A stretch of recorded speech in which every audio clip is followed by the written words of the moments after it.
Flexibility, convenience, opportunity. Find your digital advantage in the Keeneland Digital Sales Ring. Backed by the most trusted name in thoroughbred sales. Visit KeenelandDigital.com to learn more. Good morning. It is 9:30, Wednesday, December 8th. This is the TDN Writers Room, presented by Keeneland. My name is Joe Bianca. I'm the associate editor of the Thoroughbred Daily News. And last week, unfortunately, that was the beginning of me getting COVID. But I feel way better, and there's lots to talk about today. Joe, glad you're feeling better. Of the three of us, I'm the only one that has not gotten COVID. So knock on wood and welcome back. Jonathan Green, general manager from DJ Stable. And Joe, it was amazing. In the pre-show, in your absence, Bill and I were sitting there saying, man, there's just nothing to talk about. What are we going to do? We're going to try to make, chicken soup out of chicken crap. How are we going to? Well, shame on us, Bill Finley, for wishing for more things to talk about, because this show is going to be chock full of a lot.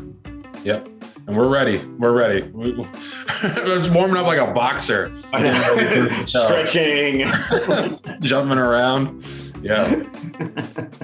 The TDN Writers Room is brought to you by Keeneland. Make plans to attend the Keeneland January Horses of All Ages sale, which has produced the likes of recent Matriarch winner Regal Glory, January 10th through the 18th. Catalog is now online at january.keeneland.com.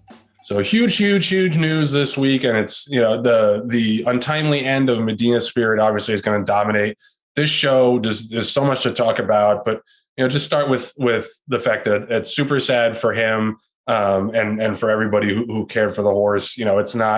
It's never fun when a horse dies. It's extremely not fun when a horse this talented and this high profile dies, because it brings so much negative attention to the sport, and we're going to get into all of that. But I just first of all, everybody who loved or cared for Medina Spirit this whole time is definitely feeling worse than all of us right now. So I just want to say that off the top.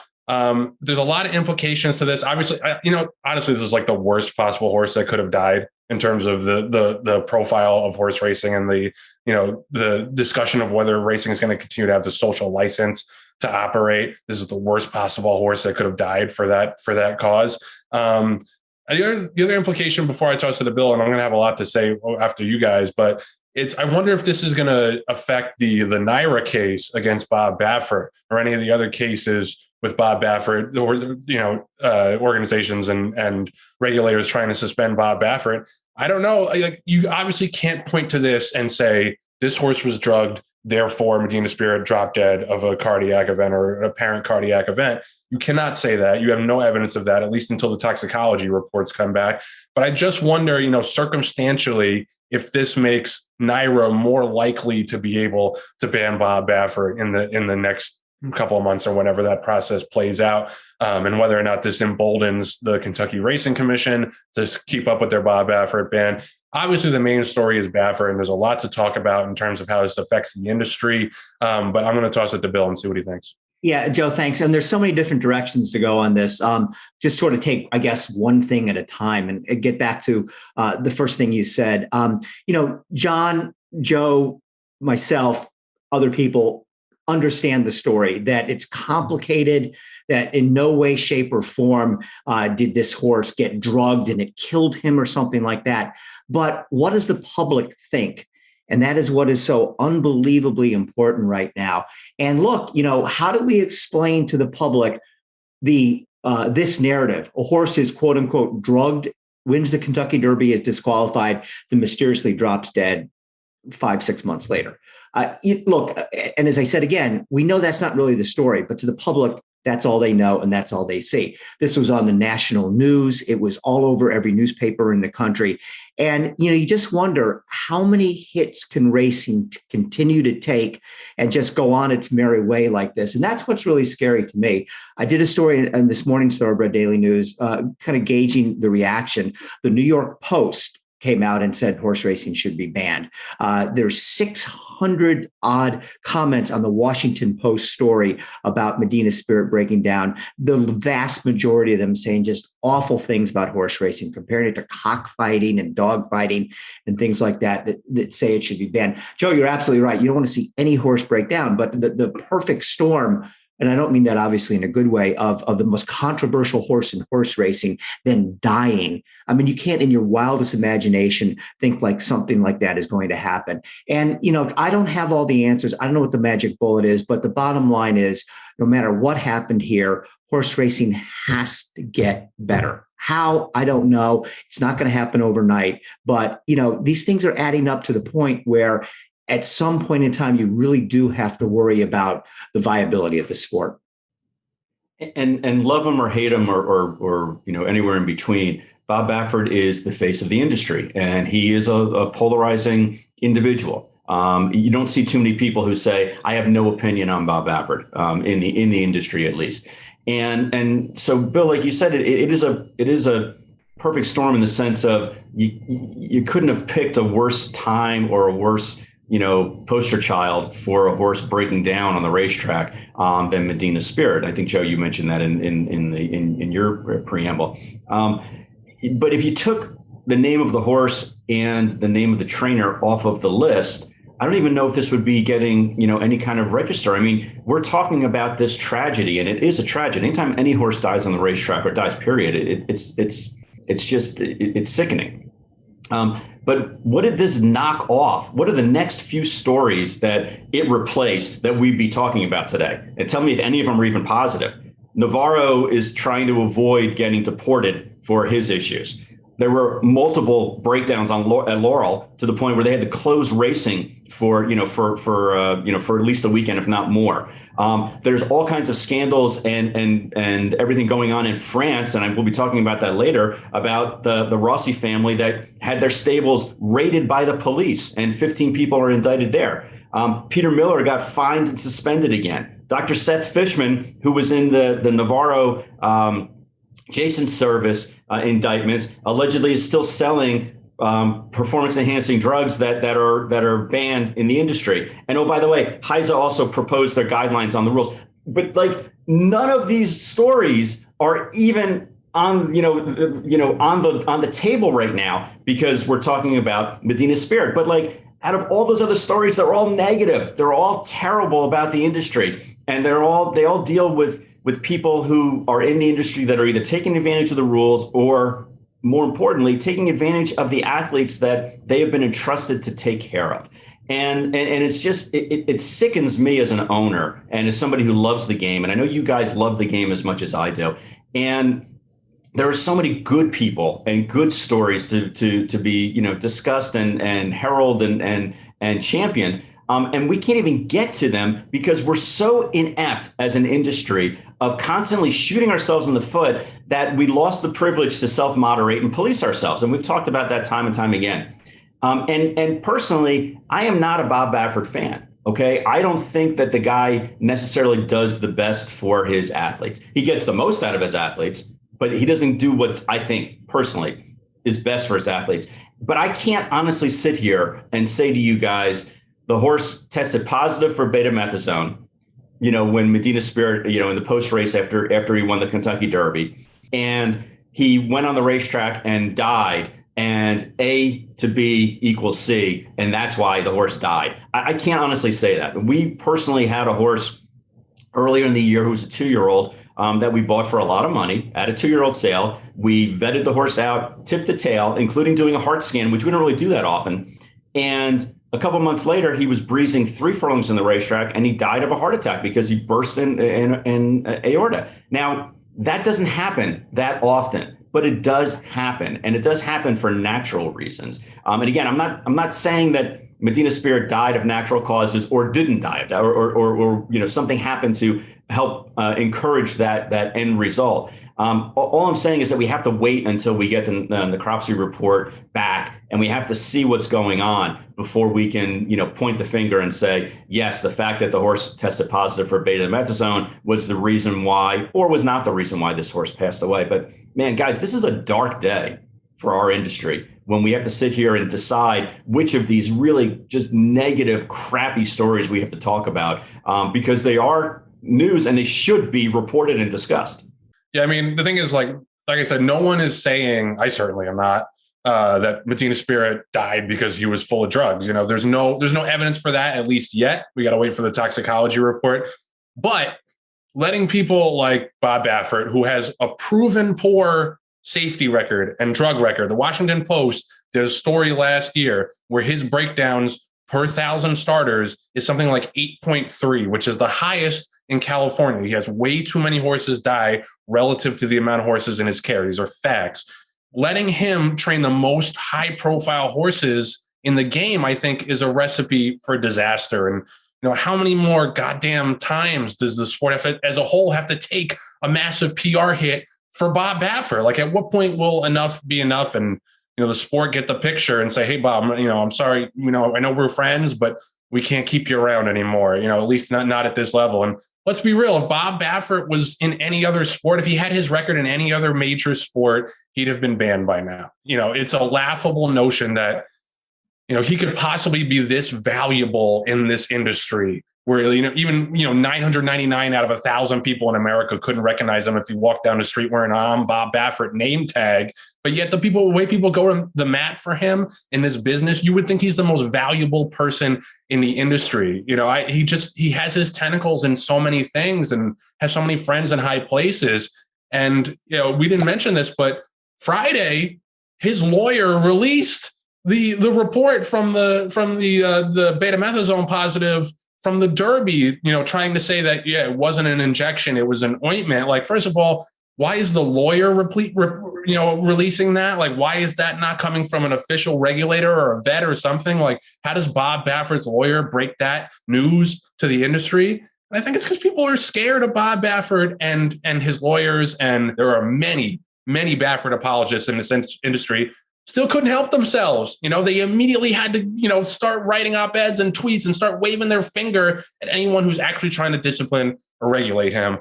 I think that tells you a lot about where we are right now. And couple that with the Peter Miller situation that John mentioned. The guy has had 5 horses die this year, multiple medication violations, and he gets to go take a 6-month vacation while still clearly owning and training horses. Just give him another maximum $5,000 fine, and let's forget all of this happened. It's a joke, and like we're saying, you can't connect A to B and say Bob Baffert drugged his horse, therefore he's dead.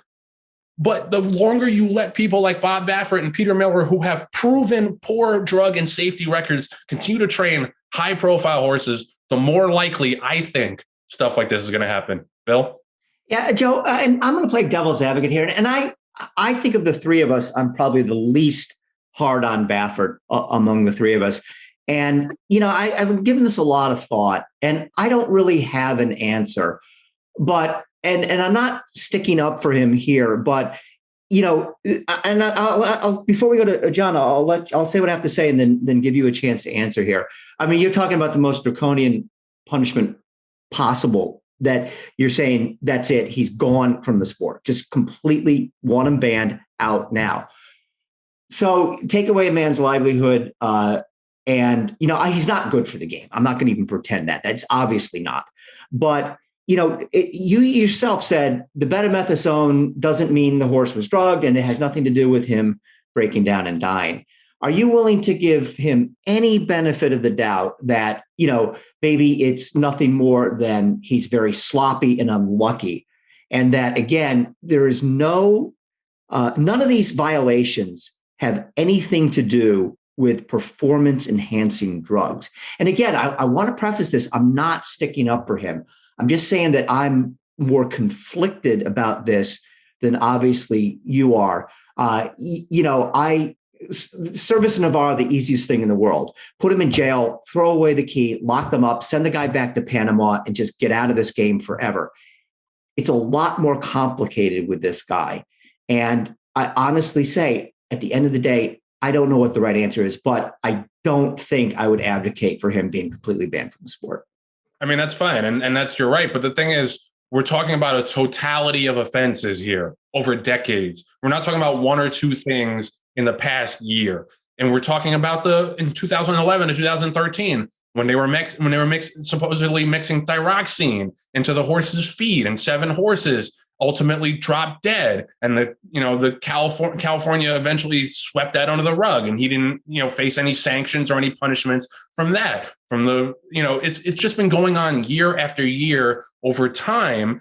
to the point where it's hard to say, well, Medina Spirit dropped dead, therefore you're banned for life. The point is that this should have been taken care of and nipped in the bud a long time ago. And if you have to come in and do a makeup call later on, then so be it. And my main point is that the reason that this hasn't happened all this time is because he has so many friends in high places, and because he has so many people in the industry sticking up for him and going to bat for him, like we saw in the op-ed that aged so well over the weekend. There are just so many people in racing, so many decision makers, so many influential people who will go to the mat for Bob Baffert as if he's the most important person in the industry. And that's why he hasn't been banned or meaningfully sanctioned all this time.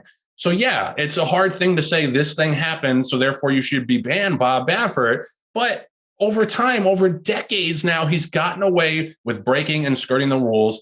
And there's nothing has come of it. Nothing. Like he hasn't been sat down for 30 days, 6 months, a year. So if you have to come in and kind of make up for all of the stuff that's been let slide over the years, it's not about this one incident, Bill. It's about I understand, Joe. I totally the totality of his record and the fact that we all have to take the hit now for this. The entire industry is in peril in large part in the past year, at least, because of Bob Baffert. Like that's just a fact. And that's something that I wish people in the industry would take more heart with too. Like, this is something that's affecting all of us and our ability to make a living in this industry going forward. And I don't care how friendly you are with Bob Baffert. You got to think about more than just you and Bob Baffert when it comes to this kind of stuff. Sorry. Right. And I know we talk a lot of baseball here, amongst ourselves and also on the show. And there's always that argument for the Hall of Fame of was the person like Sandy Koufax, where they had a phenomenal record for a short period of time.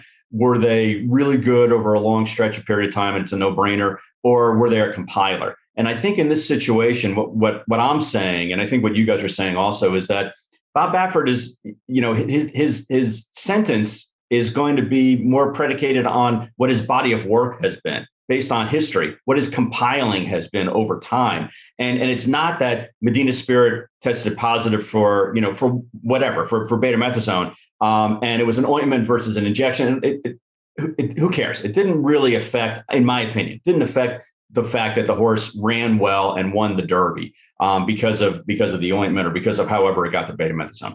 The same as I don't think that if the horse was on a history of steroids or a series of steroids or any illegal performance enhancing drugs, that's why it dropped dead after a breeze the other day on the racetrack. It's just all of these years and incidents and time over time of problems and innuendos and more importantly, deaths on the racetrack. And it's all those little things added up that are compiling that are making such an outcry right now for people to say enough is enough. This guy has to be addressed. And it's the white elephant in the room. We can't sit here and say, definitively whether or not this one instance was the reason why he should have some kind of a sentence. It's all these other things over time. And Joe, let me just take a minute, because the Washington Post information and chart has been very, very good. It's been very illuminating in my estimation,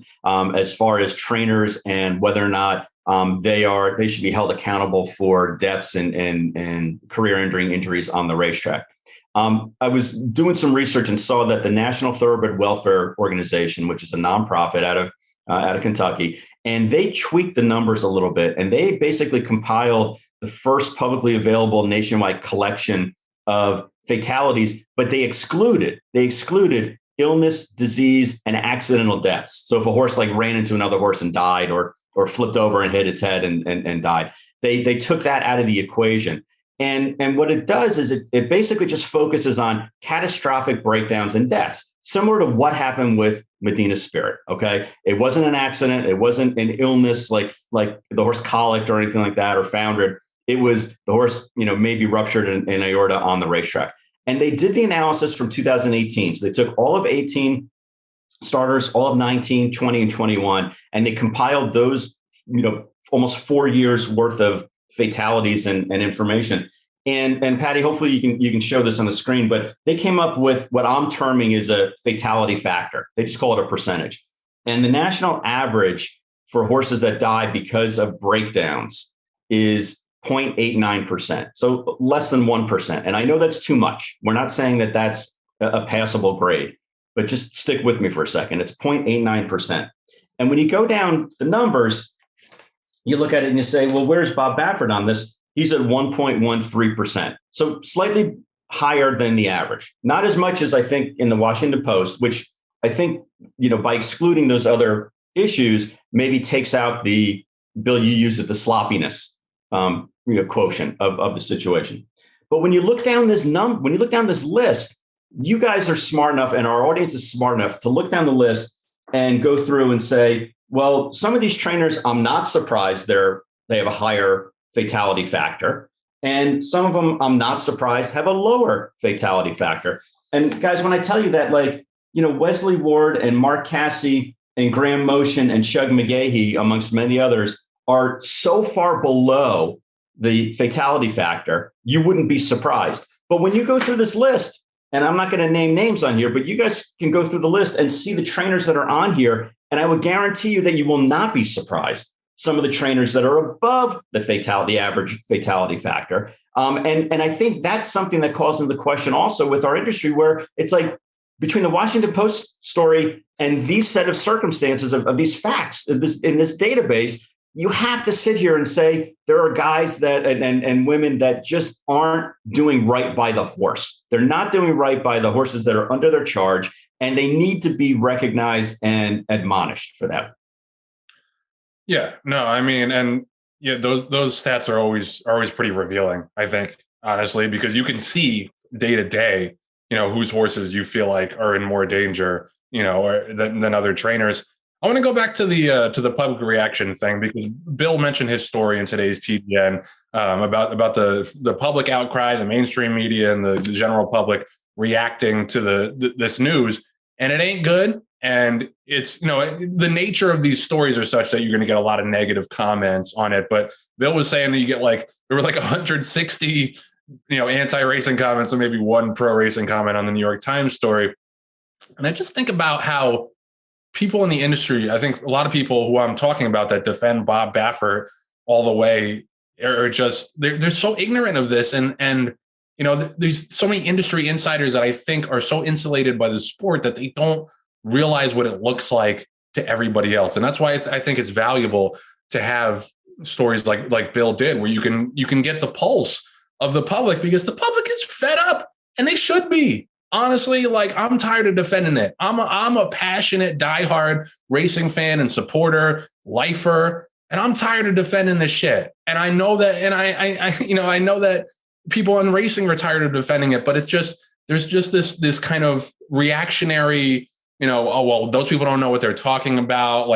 We shouldn't let them affect what we do in racing. Yeah, actually we should. And I think about PETA a lot. And, there was this in the TDN story about the Medina Spirit's death the other day, there was a little bit editorializing thing where it was predictably PETA released a statement, lashing out at the sport and calling for Baffert to be banned.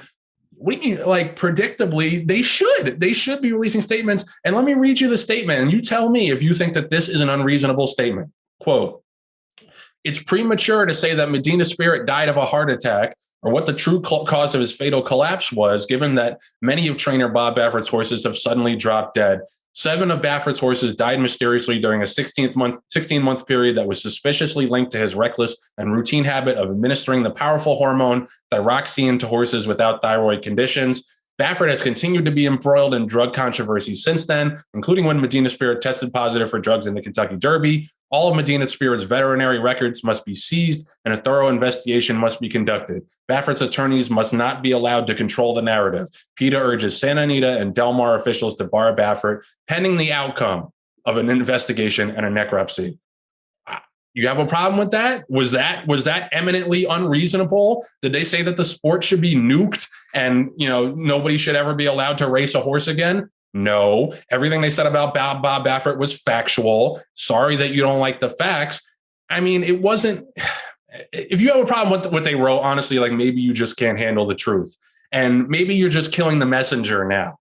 And in this, it's just, when you dismiss PETA and say well, predictably PETA said this, you're acting as if they don't ever raise points or speak truths, and they have a huge audience. So it's insane to dismiss them no matter what they say. But just maybe when they call you out on your bullshit, it would be a time to take accountability and say, hey, our industry isn't perfect, but here are the steps we're taking every day to make racing safer and more drug-free. Mention HISA, do some positive, proactive goddamn PR for once, instead of just whining about how PETA's being mean to you after another horse death.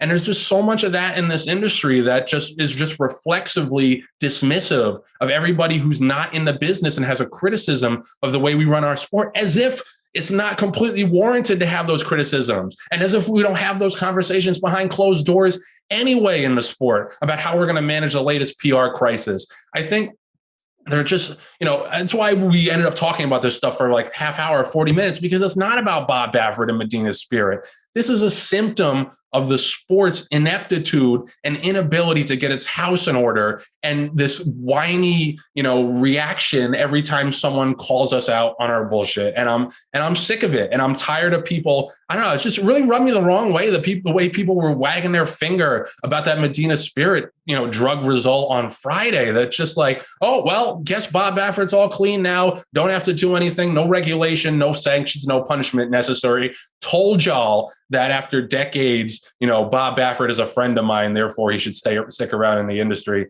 That to me is a big problem, is the attitude of so many industry insiders who are going to have to be dragged kicking and screaming into the future.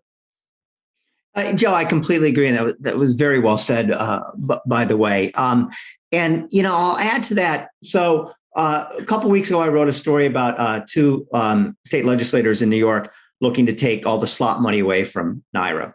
And last year, it was the governor of Pennsylvania. And every time something like this happens, nobody thinks this is going to occur in either instance, but it makes it easier and it makes their case stronger. And you know what? I bet you there's some politicians in California right now that are, thinking, maybe is it time to introduce a bill to ban horse racing in California? And people that I think a lot of people don't think this will ever happen. And it's not going to happen tomorrow or the next day, or probably, and it may not ever happen, but you have to be very scared of this. It is a realistic threat. And look, 15 years ago, if I suggested that the circus would no longer exist, they would have been laughable to think about something like that. And you know what? I kind of off the left field with this, but I'm going to defend myself that I'm the one guy that's anti-whipping among this. And the reason why, obviously, whipping is nowhere near as serious, not even a million miles as serious as what goes on with Medina Spirit. But by whipping the horses, we give our critics one more round of ammunition to go after the sport, which I think is completely unnecessary, as Monmouth Park proved that racing can be held fine without whipping. Don't give me any crap about the Haskell and that horse wouldn't have fought. That's nonsense. It had nothing to do with anything. So, at the end of the day, Joe, I would agree with you. Stop making excuses, get the job done right. And maybe you're right. What are we going to do? Again, I don't agree with you, but if you say that, and I don't know how it would be done because there's no national body, but every racetrack in the country would have to do what Churchill Downs did and get together and say, Bob, you can't run here anymore. If that's what it takes, maybe you're right, Joe. Yeah, and just to follow up on your point is that I think you're right that I don't think a lot of people will realize in racing how easily this could all go away.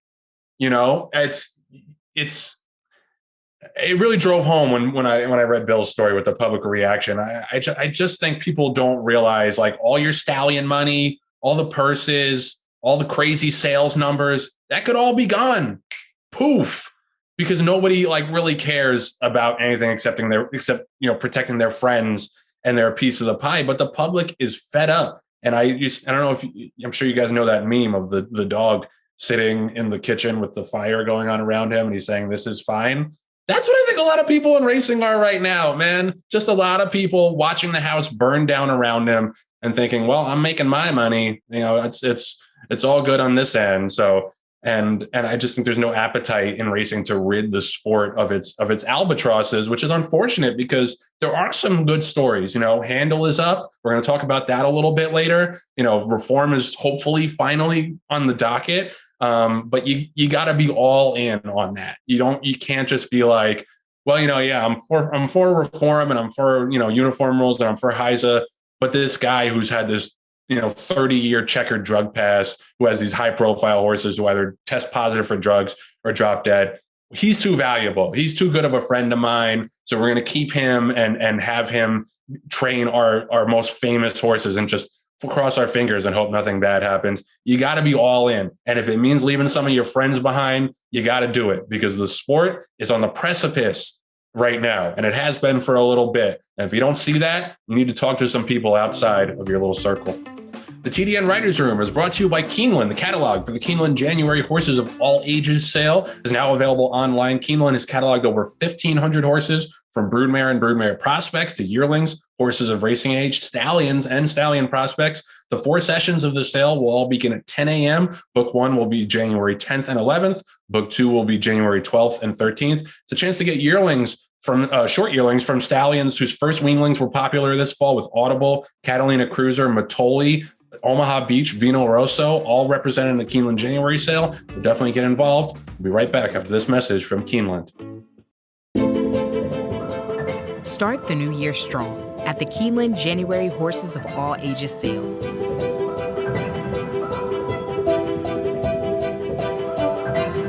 Make the most of your 2022. With a new year comes new, exciting opportunities at Keeneland.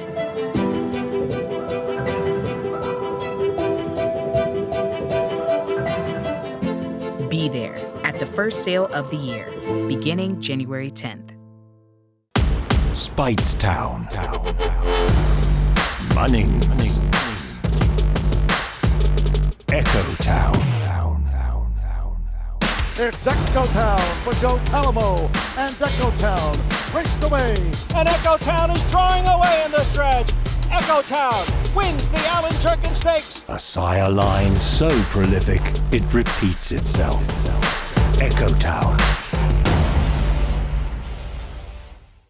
The TDN Writers Room is brought to you by Coolmore. A huge weekend for Uncle Mo. Had 3 juvenile winners on Friday, including the Wait a While winner, Leah Marina, for Christophe Clement at Gulfstream. She looked very good. And now on Saturday, Mo Donegal won the Grade 2 Remsen. We're going to talk about that in a little bit for various reasons. Uncle Mo has now sired 10 juvenile graded stakes winners from his first 7 crops. And Caravaggio, who we mentioned before, is represented by his 25th winner from his first crop on Friday, with Tiberflow breaking his maiden in England. Caravaggio now the sire of 8 stakes performers, including Group 1 winner Tenebrism. And taking a look at the TDN first crop North American sire list, Ashford sires are all at the top of the earnings list. Practical Joke 2nd, Classic Empire 4th, Caravaggio 5th, and Cupid 7th. So definitely a lot of power packed into that Ashford roster. And good to see Cupid continuing to come on.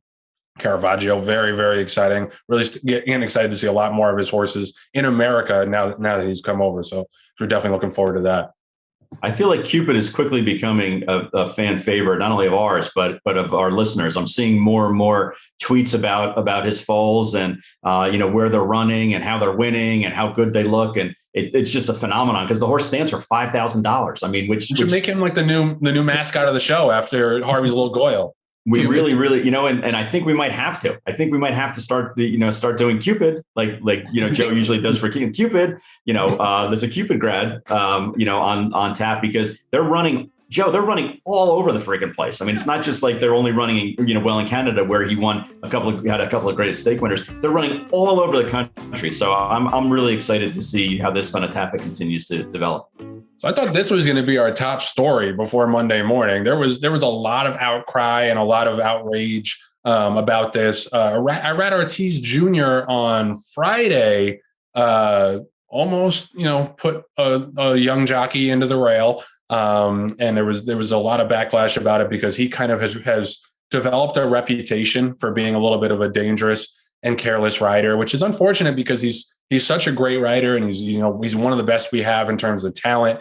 But this is, I think, starting to kind of sully his legacy a little bit. And Irad has a lot of fans out there. He also has a lot of detractors. But this is the kind of thing that I think, most people should agree that has no business in the game and is extremely dangerous. I think we're going to show the footage right now. If we can show the head-on from Friday's 8th race at Aqueduct, Irad is on the lead, and he's trying to come over to the rail. Now, if you watch it and you time it, to me, he comes over 8 paths in 8 seconds. So that's 1 path per second. And he does not look over to see who's inside of him until he makes contact with the horse. The horse behind him checks.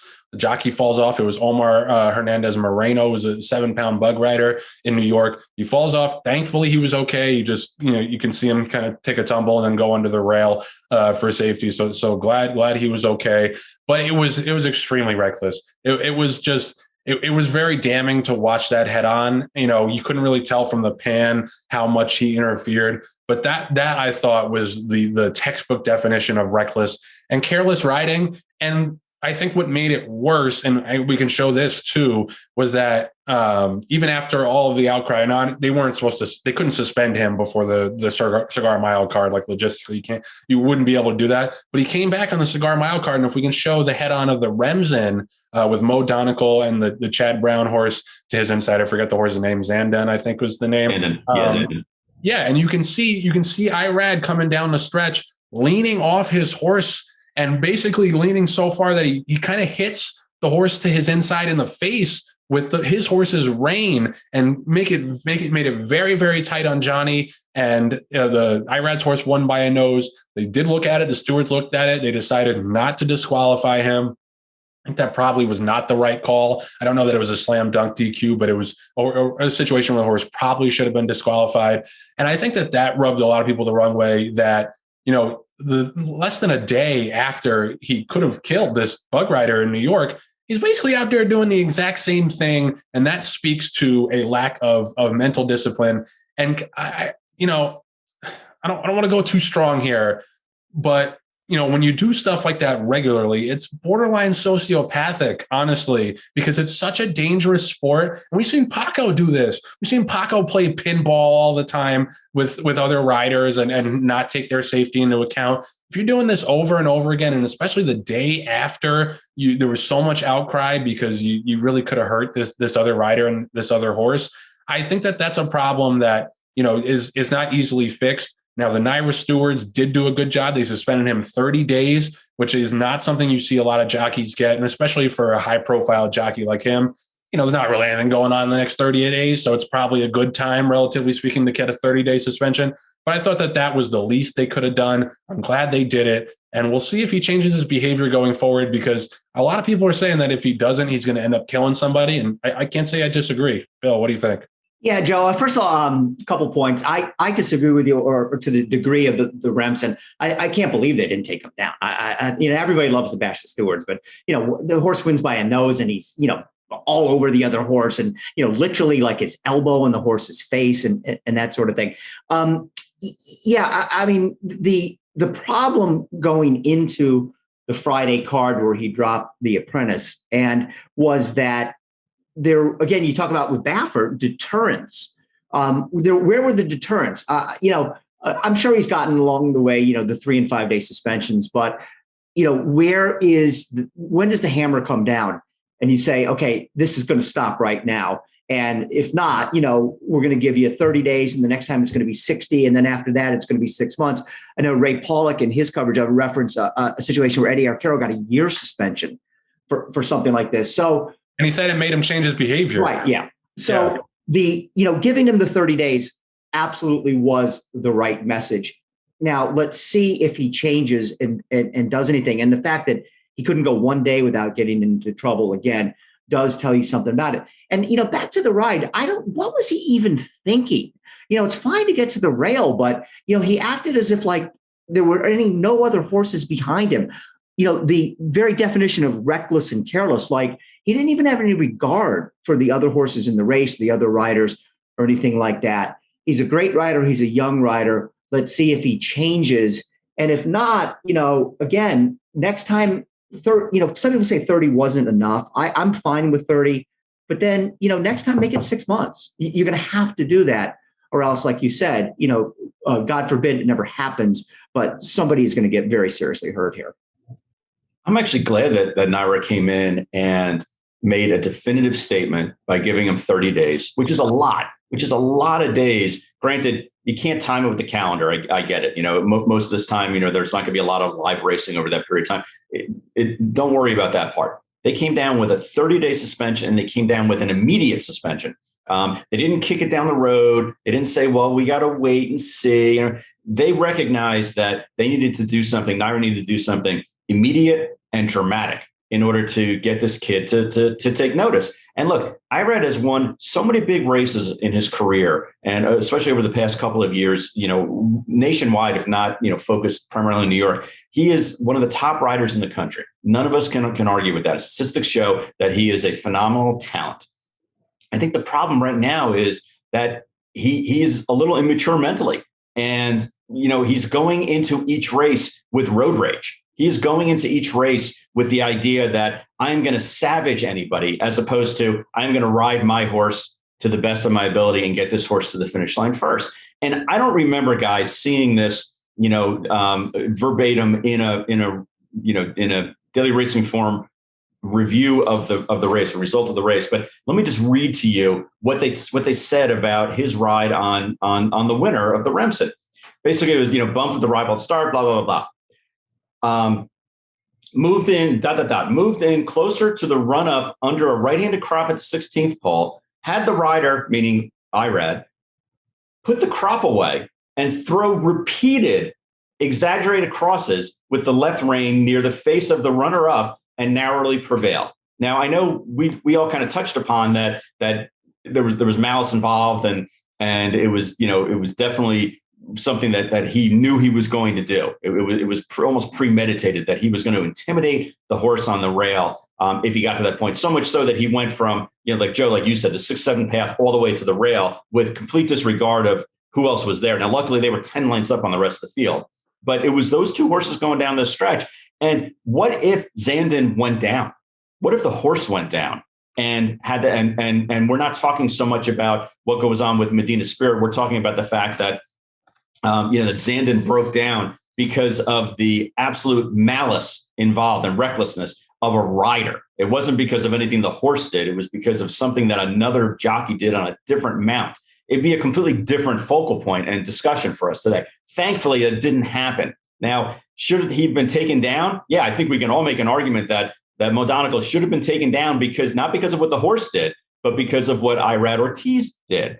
And look, young horses make mistakes and do things that are goofy, especially young colts. And Modonical, this was only his third start. So would I be surprised if, a big Uncle Mo like he is was dragging Irad to that point in time in the racetrack? And that's why the horse, almost took down the other one. Yeah, I would say I could see that happening in an early 2-year-old's career. But it had nothing to do with the horse. It had everything to do with the rider of the horse, in this case, Irad Ortiz.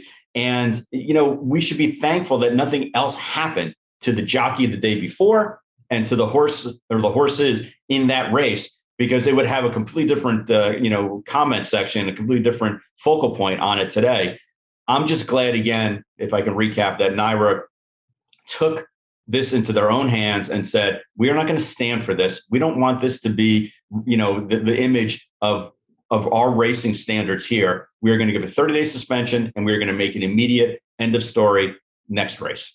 Yeah. And I think, to Bill's point that, if this happens again, if this kind of thing happens again, it needs to be 3 months or 6 months.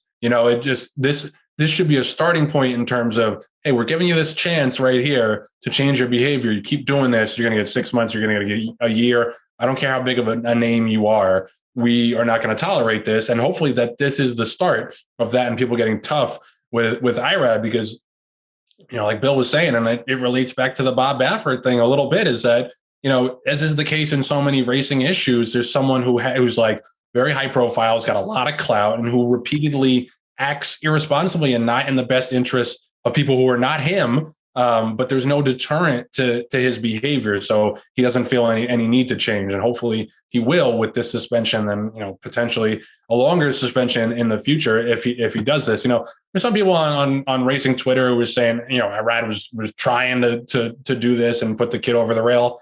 That doesn't make any sense to me. He's trying to injure a 7-pound bug boy to win a $16,000 claimer on a Friday at Aqueduct. I don't think that that's the case. It's more that he doesn't care. And, effectively, that's just as bad as trying to injure people when stuff like this happens. And I think the other rider's safety doesn't even really cross his mind. And that's not much better than trying to hurt people. And like John says, I think road rage, that's pretty apt. We've talked about this before. We've seen Irad yell at people on the track and the winner's circle. We saw him punch Paco Lopez in the face in front of everybody. And I think, he does have a little bit of an anger management issue. And, like I said, it's unfortunate because he's such a great rider and, he's brilliant to watch, tactically. He's amazing talent. But this is the kind of thing that cannot be tolerated, and it has been for a long time. So it's good to see the NYRA stewards step in, give him the 30 days, and I would love to see him get his act together because it's a stain on his legacy to ride like this. And I hope he realizes that, and I hope he has people in his life that can get that through to him. That you're great and all, but people are going to hate your guts. And there's a chance that someone might want to take a shot at you eventually if you keep trying to do this. So hopefully he changes his behavior, but we're going to see. We'll have to see. The TDN Writers Room is brought to you by XBTV. The XBTV Workout of the Week, Breeders' Cup Filly and Mare Sprint Champion CC back on the track, working 4 furlongs and 48-4 at Santa Anita on Saturday. You can probably see that right now as I'm talking. Possibly going to the Santa Monica, I would think is a grade 2 spot that she could end up in. She's going to be on the podium at least for Filly and Mare Sprint Champion. She's not going to win. Not going to win. Okay, John, I'm not dissing Gamine here. Look at that face. He was ready to jump all over me. I'm not saying she's going to win, but she did beat Gamine when it mattered most. So she's going to be nominated, homebred for Bo Hirsch. So very, very nice horse. And obviously, if you want to see her continue to train up, you can go to xbtv.com, check out all of the workouts. Like I said, with the Malibu coming up too, we had Flightline working last week. Definitely looks very good. So you check in on all the Malibu contenders, all the Pegasus contenders. I saw Nick's Go got back on the work tab recently, and we're obviously looking forward to seeing him in the Pegasus. So if you want to check out any of those horses as they prep for these big races, xbtv.com is your source. We'll be right back after this message from XBTV.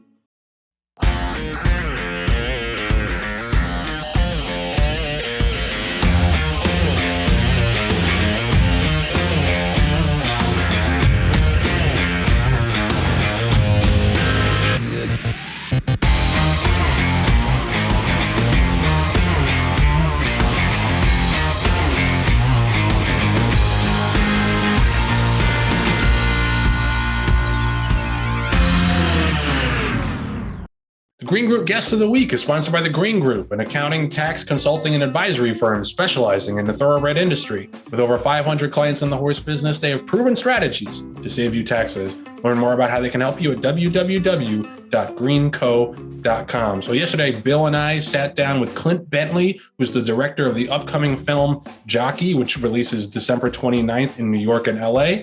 Let's hear from Clint. So we're thrilled to be joined right now by the director of the upcoming movie Jockey, which comes out December 29th in New York and LA, Clint Bentley. Thanks for coming on with us, man. Thank you guys for having me. It's good to see you. Great to talk to you as well.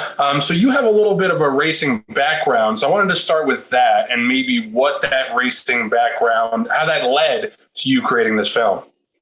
Yeah, my dad was a jockey. And so I grew up in the barns and I grew up behind the racetrack. And as anybody in the racing world knows, there's quite a few kids back there sometimes.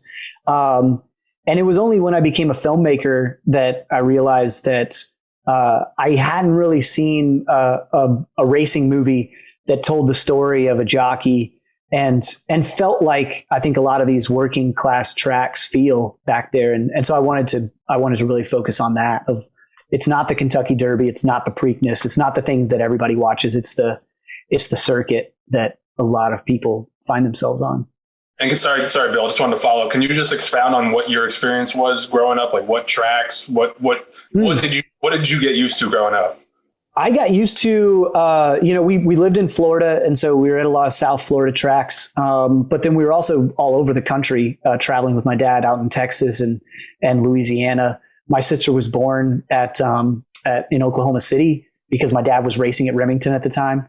And so just being on that circuit, I mean, some of my earliest memories are being babysat by the trainers while my dad is exercising horses in the morning, and then helping them feed up and helping clean stalls and all of that. I was doing my fair share of work once I got a little older. But then also just, hanging out by the starting gates, oddly enough, as a kid. And so, a lot of my earliest memories feel like they come from a racetrack. Clint, thanks for joining us. And the horse racing movies we're used to usually are uplifting, Disney-esque, like Secretariat. Seabiscuit doesn't quite fall into that category, but it also was a story, heartwarming story of a horse succeeding at the highest level against all odds. What made you want to tell this story versus, the glory of someone winning the Triple Crown? One, I feel like we had seen that, to your point. We've seen it a few times. And then two, my dad had a lot of success in his career and had a nice career and got a lot of joy from it. But also, like, he didn't, his career didn't go that way. And I think most jockeys, their career doesn't go that way. They don't end up at the Triple Crown. They maybe don't even end up winning the fraternities. And so I really wanted to just show that side of it. But then also, within that, I didn't see that as a bad thing. I didn't see it as like, oh, you don't get to the Triple Crown, and so therefore you failed. It's like you can have a very successful career outside of that. And also the fact that jockeys and trainers, their joy comes from the racing itself. And yes, they want to win, but also it's not about that. That 1 minute of a race or 2 minutes of a race only encompasses a small part of their life. And so that was really what I wanted to show. And the winning and the losing is kind of circumstantial outside of that, Right. I mean, it's a lifestyle, and it's all encompassing, which I think is something that you have, just from the clips that you have really shown in this movie. But I wanted to ask about what kind of research and kind of background that Clifton did, because Clifton's performance is really getting a lot of buzz here. And it just seems very believable as a jockey, kind of maybe on his last legs. What did he do? Did he hang out at the racetrack? Did he hang out with other jockeys? What kind of research went into this character? Yeah, he really went deep. He, my co-writer Greg and I, we set him up with a lot of jockeys. And he just really ate it all up. He learned everything that he could from talking to them. But then also once we got out we went early to Turf Paradise where we shot, and he just spent every waking minute just hanging out with the jockeys and learning the little physical things that they do, so that he could sell that, not only in terms of saying the right words, but also having the right mannerisms. And then on top of that, he lost a lot of weight. And really got that kind of that sunken look, that gaunt look that you need as a jockey in the face, to really sell that. But yeah, he went deep. I'm sorry. Go ahead. Sorry. No, go for it. On that same topic, a lot of these jockeys wouldn't be familiar to the average moviegoer, but to horse racing fans, guys like Scott Stevens and some of the other Turf Paradise regulars, they were involved in the movie. A lot of them had small parts. And then you had the one jockey, Cormier, had actually a pretty big part as Leo. How did you decide where to put the real people of Turf Paradise into the movie versus a professional actor? Yeah, that's a good question. And something I'm very proud that we were able to do is incorporate members of the horse racing community into the movie. But it was that was by design from the beginning of just, the very dramatically heavy roles like Jackson and like Ruth and Gabriel were going to be actors. And then everybody else, we were just going to find people and tailor roles to those people. And so all the supporting roles were always going to be people from from the world of horse racing. And then it was really just about finding somebody who is just a very interesting person and tailoring a role to them, like with Logan Cormier, who does such a beautiful job as Leo. That role was written much smaller than that. And we just found out very quickly that Logan's a great actor and just really expanded it for him. And there's so many stories like that. Right. I mean, that's kind of leads into my next question, which is, what do you want people to know? People who are coming into this, who are novices in racing or don't know anything about it. What do you want them to take away from this film as someone who has a background in racing, who has that kind of intimate connection to it that most people don't have, good, bad, in between? What do you want people to take from the film? I think the thing that I'm glad that it's coming across, one just very on a surface level, it's that I would talk to friends and tell them that my dad was a jockey before making this movie. And even if they'd been to a horse race, they would say, "What's a jockey?" And they didn't have any idea what a jockey did or what a jockey goes through. And so just being able to show that, I'm very proud of with the movie. But then also, I feel like conversations around horse racing kind of fall into one of two camps a lot of times. And it either falls into like, oh, it's amazing and there's nothing wrong, or oh, it's terrible and everything's wrong with it. And the truth is right in the middle. And I think being able to show the beauty of it and the beauty of that lifestyle and not shy away from the warts of it is something that maybe will give us a better understanding and appreciation of it. Sort of a spoiler alert here, because I have seen the movie. The star Jackson Silva, the jockey, is kind of down on his luck, over the hill, has been battered by spills. He's had numerous injuries. He's fighting off an injury that's affecting his ability to ride. Common sense would say it's time for him to ride off in the sunset. Why can't he do it? I think that's a great $1 million question. It's something that I think it's something I ask jockeys a lot. And I think it makes sense of like, this is the thing that has given them, especially if you've been fortunate enough to become an older jockey like Jackson has, it's something that's given you so much meaning in your entire life that it's not just as simple as like, oh, go get another job. It's your life. And to walk away from it's very hard. And G.R. Carter, the great jockey, is actually someone who's become a friend and helped out on the movie. And I was talking to him a little bit about this and asking him about it. And I don't think he dealt with this, but he said a lot of jockeys, everybody knows you're finished before you do. And I think that leads into this character a little bit as well. Jackson is kind of the last to realize that he's not got long left in the sport. Clint, you kind of touched on this, but Joe and I spend, unfortunately, so much of our time writing about, talking about all that's wrong with horse racing. Yesterday, I wrote the awful story of Medina Spirit. Yeah. You mentioned this a little bit, but I'm always curious about how people, and we tend to be within racing circles and don't venture outside of them maybe as much as we should. Obviously, that wouldn't be the case with you. When you tell people you're doing this movie, you said you heard it from both sides, but how often do you hear people say, "Oh my God, why are you doing horse racing? That's so cruel," or "That sport is all fixed," or "All they do is drug all the horses"? I was curious about, what, if you could elaborate a little bit on the reaction that you get from people. Once they see it, they understand it a little better, and I haven't really had to. You don't really have to have those conversations because they see it and they're like, "Oh yeah," But in the beginning, I just kind of, when I have had those conversations, it's like not sugarcoating that does happen, but the reality is that most of the vast majority of the trainers and the jockeys and the grooms and everybody love those horses and really want to take care of them. And also those people who really want to take care of their horses don't, from what I've experienced and when I've talked to them, they don't have a problem with better regulations and things like that, and upping the weights for jockeys so that you're not having to ride at 124 and you can get up to 128 or 130, like they're doing very successfully over in France and London and some other places where the jockeys don't get hurt as much and the horses don't get hurt as much. And so I think just giving people that nuance it is something that they respond to and can understand, like within any sport. But I think it's something that the racing industry itself can do a better job than I can of just by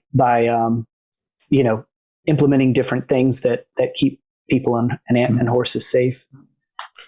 Well, we thank you for telling this story, Clint. We thank you for coming on and talking with us. Best of luck with the release, man. Thank you so much. Thank you, guys. And thank you, everyone, for watching. Yeah.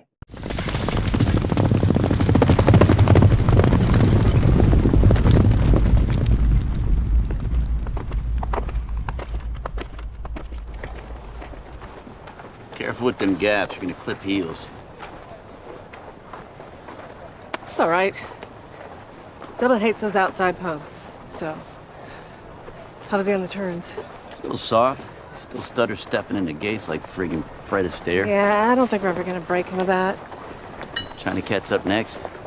Yeah, you're gonna have a time with him today. He almost kicked on my teeth this morning. At least he's keeping it interesting. I like him feisty. Well, he'll have the energy. If you want to get him out first, I think he'll last. Listen, Dublin's owners are here, and she really wants to meet you. Would you just come and say hello? Rude. Come on, man. She's been on my case for like 2 weeks. Okay. Just say hi. All right. Here he is. Howdy. He's got to change right now for the next one. The Green Group Guest of the Week is sponsored by The Green Group, an accounting, tax, consulting, and advisory firm specializing in the thoroughbred industry. As this week's Green Group Guest of the Week, Clint Bentley will receive a free 1-hour tax consultation. Learn more at greenco.com. We'll be right back after this message from The Green Group. Why do the most successful owners, breeders, and horsemen select the Green Group as their tax advisor? We simply save them money and know how to make them more successful. Over the past 40 years, founder Leonard Green has owned and bred some of the best racehorses in the history of the sport. His in-depth, hands-on industry knowledge, combined with cutting-edge tax-saving strategies, has produced positive results for his clientele and has made the Green Group the top-rated accounting and tax firm in the business. For a confidential and complimentary consultation, contact us at 732-634-5100 or visit our website at www.greenco.com. The Green Group, proven strategies to save you taxes. All the thrills. Fraction of the bills. Experience the power of the partnership. Change your life, make new friends, and compete at the highest level of thoroughbred racing. West Point Thoroughbreds, the gold standard in racing partnerships. Visit westpointtb.com. The TDN Writers Room is brought to you by West Point Thoroughbreds. Joining a West Point Thoroughbreds partnership can vault you into the world of instant camaraderie among people surrounding high-class horses and stakes action for a fraction of the cost of trying to do it on your own. Learn more at westpointtb.com. I want to congratulate West Point because last weekend they reached the $60 million milestone in all-time purses. That's a nice chunk of change. The current win total is 968, so they're on pace to hit 1,000 wins as well in 2022. I want to know if you guys know who West Point's all-time leading earner is. Bill or John? Any thoughts? Stumped. It's hard not to love.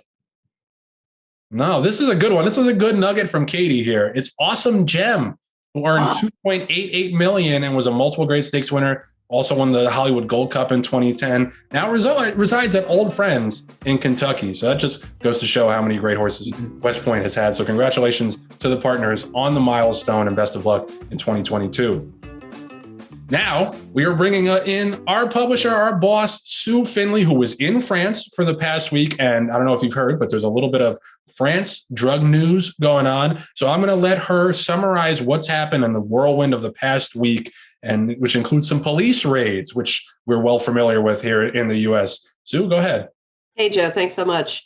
So this week in France started out with such really good news in that the Arcana sales company staged their December breeding stock sale, and it broke every record. Top price ever sold at Arcana, international clientele. Peter Brandt came over and spent almost $5 million. Roy and Gretchen Jackson came over and spent money. A new consignment, first year out of the box, topped the sale. Everybody was happy. And then as I was flying home yesterday, the news broke that police had raided the stables of a family in Marseille. They came in and they raided the stables of trainers Frederick, Cedric, and Charlie Rossi. And the reason the two things are connected is that Cedric Rossi, who hasn't yet been arrested or hasn't been arrested, trained Rougier, who topped the Arcana sale at $3 million and was sold to Peter Brandt. And he also trained Purple Pay, who Roy and Gretchen Jackson bought for $2 million. Both of those horses are headed to America. And of course, now they're going to have to be subjected to additional tests to determine if they tested positive for anything. And it's really kind of France's version of the Service Navarro case, because as it turns out, the police have been working on this investigation since last September, and they just staged the raid Tuesday morning at 6:30, just 3 days after these record-breaking sales had happened. They arrested Charlie and his wife, Jessica Marcialis, who's a jockey, and then they brought in Frederick and Cedric for questioning. So all in all, it's just, it's more of the same worldwide. Very disappointing. I wonder how unprecedented this is in European racing, because it was certainly unprecedented when the FBI came in and busted Service and Navarro and all those people. But I think it was something that we expected them to get caught with something along the lines, of drugs sometime. And then we just didn't expect it to the federal law enforcement to get involved. But I wonder if there's ever been any whispers in France or anything about these people and whether or not they're surprised that this happened. There has been some suspicion and discussion because the whole family has had, a very sudden run of good fortune. They've been training forever, but the Uncle Frederick just had his first Group 1 winner last year. They came back, they won races on Arc Day. And so there's definitely been some talk, and there was some reason, obviously, that the police decided to start this inquiry a year ago. And it's just a shame for the buyers who now sort of have purchased these horses who are now under suspicion. It's a shame for the sales company, which was celebrating a justifiable great sale and great performance. It's a shame for the consigners. It's a shame for racing across the world. And the other question I would have for you is someone who's more plugged into French racing and breeding than I am. When Service and Navarro happened, there was kind of a cascading effect within the industry that got a lot of people to be like, listen, this is a 5-alarm fire. We got to try to do something about this. And I think that was kind of the impetus for HISA passing and some of the reforms that we've seen. Do you think that there will be a similar kind of reckoning in France, or do you think this is more of a one-off? Yeah, obviously it's too early to tell, but the additional similarity is that 15 people were brought in for questioning, and under French law, they can keep them all for 4 days without arresting them. There were veterinarians included, and there are also suggestions reported by the Jour de Galop as well as by Emma Berry in our paper that it's not only doping that's in question, it also may be race fixing. So it's hard to imagine that this isn't going to have some cascading effect throughout the industry. And Sue, you mentioned all the important salient points about not only the breadth of this, the fact that there were 15 people that were brought in, but that it does transcend, I say just blood doping, and goes into possibly race fixing as well, which is, egregious and serious unto itself. How does the sales company react to a situation like this, where, basically they were given the platform to sell these horses, and now there's this, huge cloud that's kind of overseeing this? I know when we buy horses, usually it's yearlings or race horses, you can actually draw blood and test for certain instances. Would that be the case for these horses as well? Absolutely. I'm told that the buyers did, just as a routine matter of course, draw blood and test after the sale. Obviously, those tests haven't come back yet. The horses are now being subjected to additional tests, blood, hair, and other things to determine whether or not, they'll test for anything. It's worth mentioning that it's Cedric Rossi who trained Rougier, who sold for $3 million, and Purple Pay, who's euros rather, and Purple Pay, who sold for 2 million euros. He was not arrested. He did go to the police station. It's unknown if that was voluntarily to provide more evidence or, if they strongly suggested he come in. So much more to be learned over the coming days. Sure. And we appreciate you breaking that down for us, Sue. We're glad to have you back from France. You escaped all of the turmoil and got back. So. Just got out in the nick of time. And what a great reporter by not only just your spidey senses just made you go to France ahead of the story. I mean, that's why you're our leader. It had nothing to do with the wine and cheese at all. Nothing. Better ear to the street. What's the French That's street? Right. Better ear to the rue. Thanks, Sue, for coming on and explaining that story. I think there's going to be a lot of fallout from that as well. So we'll definitely keep you all posted about the French controversy that's going on. But before we wrap up today, I wanted to mention some of the racing. There was racing. Oh, yeah. On the past weekend. Yeah, imagine that. It wasn't just horses dying and getting drugged. There was the Cigar Mile Day card at Aqueduct, which we were all very excited about. And I think, at least the big race didn't disappoint. And it was American Revolution and Following Seed, Ding Dong battling down the stretch. American Revolution, I was very, very impressed by, simply because I said before the race, I didn't think he wanted to go a mile. I thought that was too short for him. So for him to be able to lay close enough and to be able to wear down Following Sea in the stretch, I thought boded very well for him in the future. And Following Sea ran great. Like, he was not a horse that I liked at all in that race. In general, I don't think he's better going a mile. I think he's better going 6 or 7. If you look at the pace, it was 23 and 46, but the way that track was playing, look at where Ginobili finished up the race. And then you can see how well Following Sea ran. So that got me thinking about these 3 soon-to-be 4-year-olds that Todd Pletcher has in his barn. Life is Good, American Revolution, and Following Sea. Arguably, to me, the 3 best dirt horses in training, not counting Nick's Go because he's going to be retired after the Pegasus World Cup. Could you find 3 better dirt horses in training? I don't think so. Following Sea, I think, will most likely be a sprinter, although, Todd Pletcher talked about having him running the mile next year, which makes sense. But that was just what struck me, is how big both of those horses ran. And with the addition of Life is Good, how loaded Todd Pletcher is going into 2022. What do you guys think?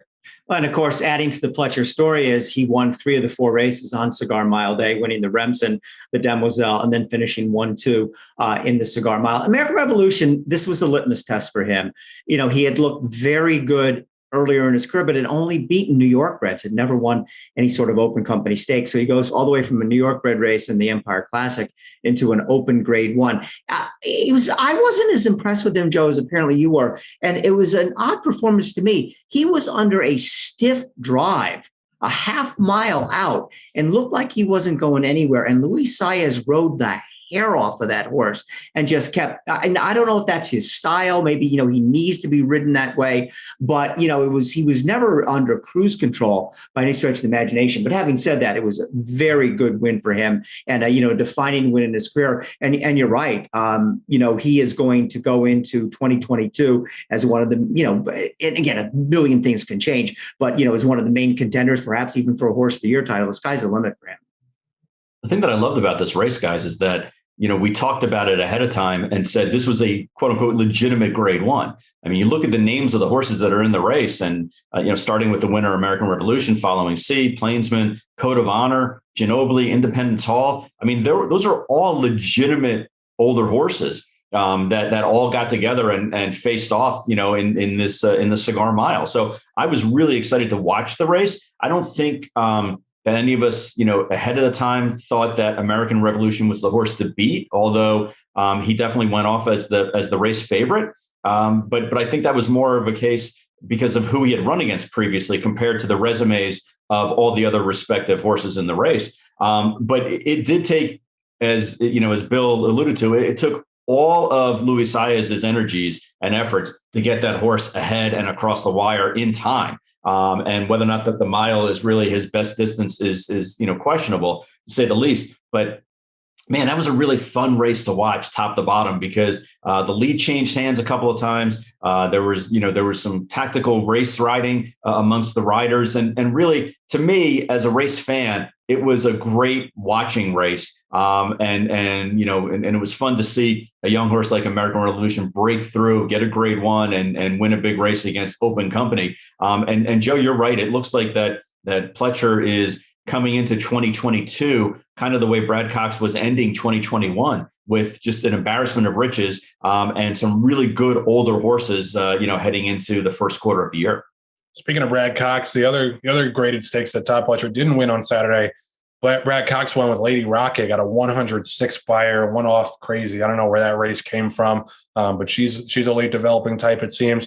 And yeah, it's good to have horses to look forward to in 2022 because there were a lot of retirements, and Nick Sco is going to retire after one more race. So it's just one of those things where you lose a lot of horses that you kind of got attached to throughout the season. But to see horses like American Revolution and Following C and Life is Good, at least planning to come back as 4-year-olds, we'll see. We'll see. I'm always skeptical that these horses are going to run full 4-year-old campaigns, especially after they've won grade 1s in American Revolution and Life is Good's case.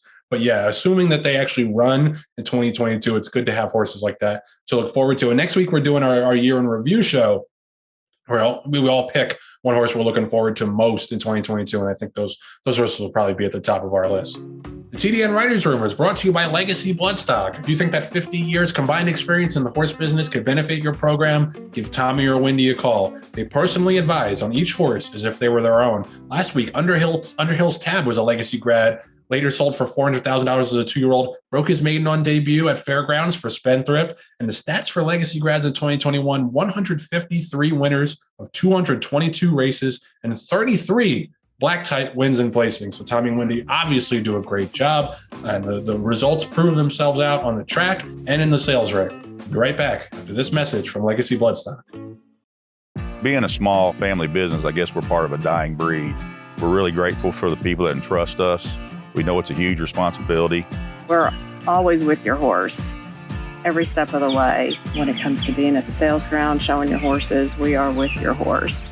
Just driving up and down the road every day, there's not a time that I don't look out and feel a responsibility to the sport, the animal, the people that come to invest in the game. I want to see as many people enjoy this sport as they possibly can because we do have the most beautiful sport in the world. Backstretch workers are the backbone of the thoroughbred racing industry. Without them, racing would not be possible. The New York Racetrack Chaplaincy provides vital programs and services to all the workers and their families, like Sponsor a Family, the Food Pantry, as well as other recreational activities and events. You can help by visiting our website and donating today. Every dollar makes a difference to those who give everything to the sport that we love. It's been an eventful show with a lot of bad news and a lot to wring our hands about, but I'd like to end it on a positive note. Just a little ray of sunshine from your friendly host, Joe Bianca here. The handle numbers came out for November the other day from Equibase, and handle's still going up. So the handle in November was $961 million, which was up 7.4% from last year's figures. It was more flat with November 2019, but overall for the year, handle has now surpassed $11.4 billion, which is a jump of 12.18% over the total through November in 2020 and a 10.49% improvement on the number from the end of 2019, the end of November in 2019. Wagering on U.S. races is likely to top $12 billion by the end of the year. You know the last time that happened? 2009. Betting on horse racing has been steadily going down since the early 2000s. It's been 12 years since it's been 12 billion. We're going to hit that number. And this is a discussion, an ongoing discussion on this show that we talked about. Bill was saying that it was more of the same money just being divvied up differently when the handle numbers were good last year. Well, now we have almost a full year of data with racing being basically back to normal. All the purse levels are basically back to where they were pre-pandemic. So I think it's clear now that we've picked up some new bettors, some new customers along the way. And that's good news. The only caveat is how does racing capitalize on that? How does racing keep that momentum going and maybe even build some more forward momentum?